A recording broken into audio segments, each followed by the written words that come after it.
राधिका और नवीन को आज तलाक के कागज मिल गए थे। दोनों साथ ही कोर्ट से बाहर निकले। दोनों के परिजन साथ थे और उनके चेहरे पर विजय और सुकून के निशान साफ झलक रहे थे।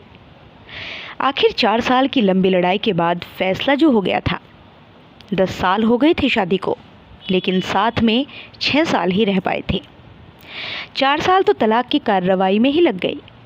राधिका के हाथ में दहेज के सामान की लिस्ट थी जो अभी नवीन के घर से लेना था, और नवीन के हाथों में गहनों की लिस्ट जो राधिका से लेने थे। साथ में कोर्ट का यह आदेश भी था कि नवीन 10 लाख रुपए की राशि एक मुश्त राधिका को चुकाएगा।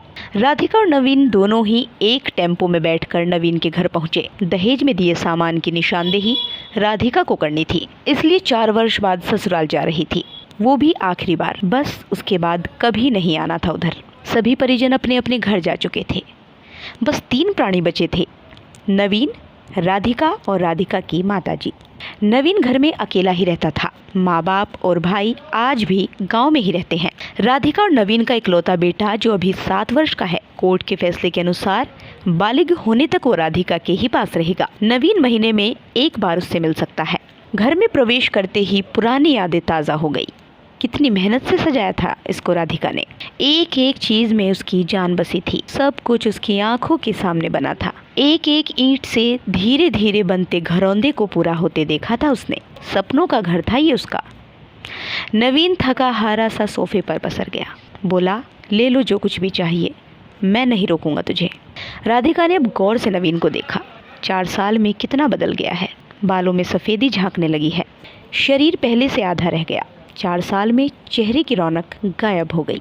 वो स्टोर रूम की तरफ बढ़ी, जहां उसके दहेज का अधिकतर सामान पड़ा था। सामान ओल्ड फैशन का था, इसलिए कबाड़ की तरह स्टोर रूम में डाल दिया था।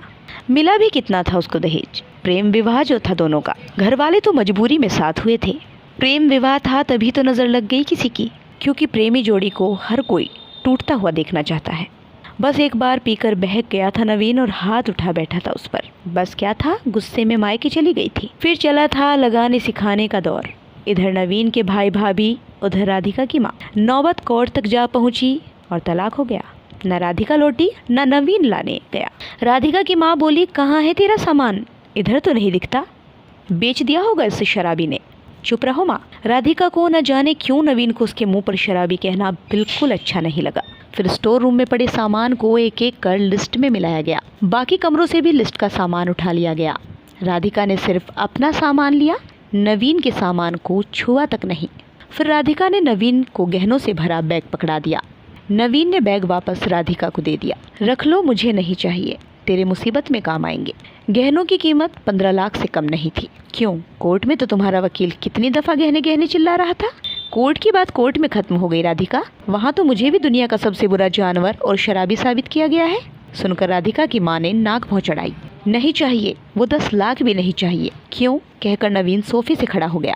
बस यूं ही राधिका ने मुंह फेर लिया। इतनी बड़ी जिंदगी पड़ी है, कैसे काटोगी? ले जाओ, काम आएंगे। इतना कहकर नवीन ने भी मुंह फेर लिया और दूसरे कमरे में चला गया। शायद आंखों में कुछ उमड़ा होगा, जिसे छुपाना भी जरूरी था। राधिका की माताजी गाड़ी वाले को फोन करने में व्यस्त थी। राधिका को मौका मिल गया। वो नवीन के पीछे कमरे में चली गई। वो रो रहा था, अजीब सा मुंह बनाकर, जैसे भीतर के सैलाब को दबाने की जद्दोजहद में लगा हो। राधिका ने उसे कभी रोते हुए नहीं देखा था, आज पहली बार देखा। न जाने क्यों दिल को कुछ सुकून सा मिला, मगर ज्यादा भावुक नहीं हुई। सीधे अंदाज में बोली, इतनी फिक्र थी तो क्यों दिया तलाक? मैंने नहीं, तलाक तुमने दिया। दस्तखत तो तुमने भी किए। माफी नहीं मांग सकते थे? मौका कब दिया तुम्हारे घर वालों ने? जब भी फोन किया काट दिया।